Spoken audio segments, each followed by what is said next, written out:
Top 5 Powerful Sayings from the Monk Who Sold His Ferrari.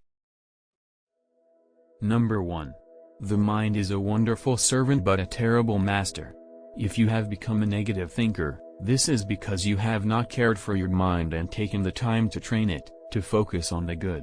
Churchill once said, "The price of greatness is responsibility over each of your thoughts." Number 2. Stay focused on your life work and on giving selfless service to others.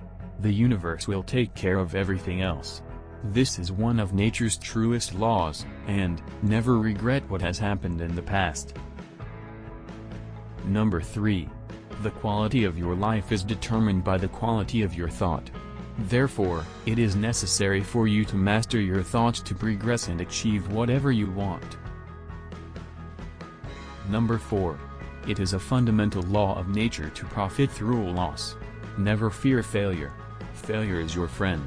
The definition of failure actually is not having the courage to try, nothing more and nothing less. Therefore, the universe favors those who are fearless. Number 5. Every one of us is a hero, in some way or another. Every one of us has the potential for extraordinary achievement, happiness and lasting fulfillment. Starting today, learn more, laugh more and do what you truly love to do.